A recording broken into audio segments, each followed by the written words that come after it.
ناظرین کرام السلام علیکم۔ تاریخ کے دریچوں سے جھانکیں تو ہمیں ایسی کئی آثار نظر آتے ہیں جو وقت کی گرد میں چھپ گئے ہیں، مگر ان کی اہمیت آج بھی برقرار ہے۔ آج کی ویڈیو میں ہم آپ کو پاکستان کے ان 5 تاریخی پلوں کے بارے میں بتائیں گے جو پاکستان کے بننے سے پہلے یعنی برطانوی راج کے دور میں تعمیر کیے گئے۔ یہ پل نہ صرف انجینئرنگ کی شاہکار ہیں بلکہ ہمارے ماضی کا ایک اہم حصہ بھی ہے۔ ناظرین کرام، ہمارا پہلا پل ہے لانس ٹاؤن برج جو سندھ کے شہر سکھر میں دریا سندھ پر تعمیر کیا گیا۔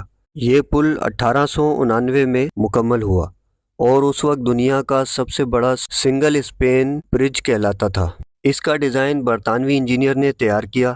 اس کا اسٹیل اس وقت کا جدید طریقوں سے بنایا گیا تھا۔ پل کی لمبائی 820 فٹ ہے۔ اس پل کے ذریعے ریلوے لائن دریائے سندھ کو عبور کرتی ہے۔ یہ پل آج بھی ریلوے ٹریک کے طور پر استعمال ہوتا ہے اور اس کی مضبوطی دیکھ کر عقل دنگ رہ جاتی ہے۔ ناظرین کرام، دوسرے نمبر پر ہے چناب ریلوے پل، جسے ایمپریس برج بھی کہا جاتا ہے۔ ملتان کے قریب دریائے چناب پر بننے والا ایمپریس برج بھی برطانوی دور کی نشانی ہے۔ یہ پل 1878 میں تعمیر ہوا اور ریلوے کے لیے نہایت اہم رہا۔ اس کی اہم معلومات یہ ہیں کہ پل کی لمبائی تقریباً 4225 فٹ ہے۔ یہ پل لوہے اور پتھروں سے تیار کیا گیا ہے۔ اس دور میں یہ پل ملتان کو پنجاب کے دوسرے حصوں سے جوڑنے کا سب سے اہم ذریعہ تھا۔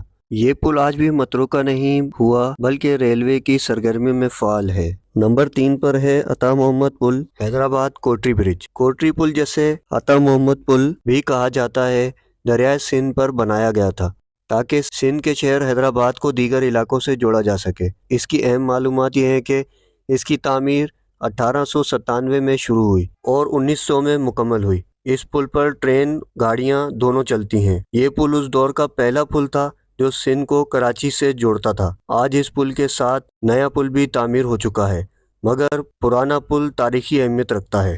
چوتھے نمبر پر ہے جنکشن پل لاہور، اولڈ راوی برج۔ لاہور کا راوی برج، جو کہ جنکشن برج کے نام سے بھی جانا جاتا ہے، 1891 میں دریائے راوی پر بنایا گیا۔ اہم معلومات اس کی یہ ہیں کہ اس پل کی لمبائی تقریباً 1640 فٹ ہے۔ یہ پل ریلوے اور عام ٹریفک دونوں کے لیے استعمال ہوتا ہے۔ اس کے ستون آج بھی اس کی پرانی شان کا پتہ دیتے ہیں۔ برٹش دور میں یہ پل لاہور کو امرتسر، دہلی اور کلکتہ سے ملاتا تھا۔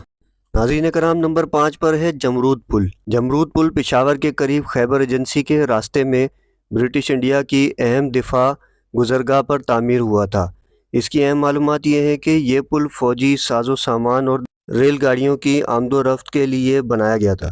اس پل کے ذریعے برطانیہ افواج خیبر پاس کے راستے افغانستان تک پہنچتی تھیں۔ یہ پل دفاعی لحاظ سے بہت اہم تھا اور اس کے ذریعے راولپنڈی سے پشاور کا رابطہ ممکن ہوا۔ یہ پل آج بھی قابل استعمال اور تاریخی حیثیت رکھتا ہے۔ ناظرین، یہ پل صرف اینٹ، پتھر اور لوہے سے بنی ہوئی تعمیرات نہیں بلکہ یہ ہمارے ماضی کی کہانی سناتے ہیں۔ یہ ہمیں یاد دلاتے ہیں کہ پاکستان کی سرزمین پر ترقی کی بنیادیں بہت پہلے رکھی گئی تھیں۔ برطانوی دور میں یہ پل آج بھی مضبوطی اور انجینئرنگ کی اعلیٰ نمونے سمجھے جاتے ہیں۔ اگر آپ کو ہماری یہ ویڈیو پسند آئی ہو تو لائک، شیئر، سبسکرائب کرنا نہ بھولیے گا اور کمنٹس میں اپنی رائے کا اظہار ضرور کیجیے گا۔ اللہم صلی علی محمد و آل محمد۔